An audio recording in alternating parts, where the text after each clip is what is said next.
Hello, welcome to Franklin Pierce University. My name is Mary Palaima. I'm the Academic Program Director of the Franklin Pierce University Physical Therapy Program in Manchester, New Hampshire.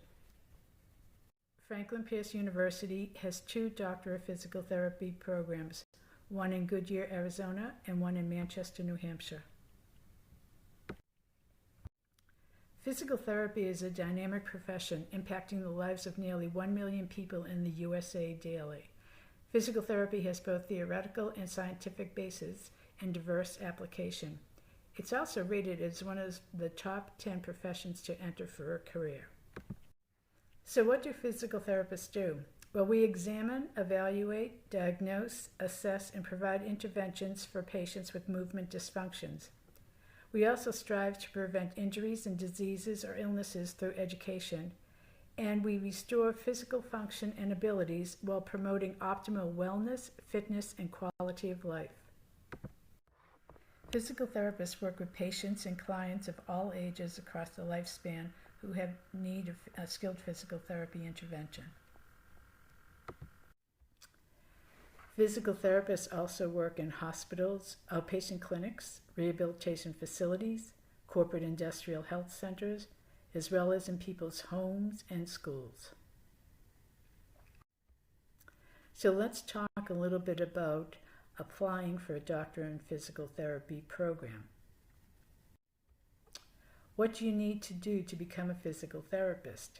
Well, most DBT programs are going to require an earned bachelor's degree, a cumulative GPA of 3.0 as a minimum, a prerequisite GPA of 3.0, and these are for prerequisite course requirements. And you can also go to the PTCAST website for information on DBT programs and their requirements. What are the prerequisite courses for a DBT program? Then you need to have 2 semesters of anatomy and physiology with lab, 2 semesters of biology, 4 credits each, 2 semesters of chemistry with lab, 2 semesters of physics with lab, as well as psychology and statistics. Let's talk a little bit about the Franklin Pierce undergraduate to DBT pathways, a direct admit program for freshmen called the 4+2+5. These applicants must meet undergraduate admission requirements for acceptance into the cohort of students in the health sciences program as an undergrad. They need to meet DBT admission requirements at the end of junior year, and they have direct acceptance includes 3.2 cumulative GPA, a 3.0 science prerequisite GPA, as well as GRE scores of 50% verbal, 50% quantitative, and 50% analytic. Franklin Pierce undergraduate to DBT pathways also have special considerations, a conditional acceptance with the GPA of 3.7, a guaranteed interview with the GPA of 3.3, as well as being part of the general applicant pool. So let's talk about next steps to become a physical therapist. You need to graduate from the doctoral program of physical therapy. You then need to pass the National Physical Therapy Examination, NPTE, in order to be licensed to practice. You need to pass the state-administered jurisprudence exam as applicable. Some states require, some states don't. And you must apply for licensure in each state where you want to work. The Franklin Pierce University DBT program in New Hampshire has state-of-the-art facilities. Our class size is 55 new students per year, and we are a very close-knit community, a learning community with dedicated faculty and student-centered environment. The DBT Manchester campus is in one of the old mill buildings along the river in downtown Manchester with high ceilings and large windows.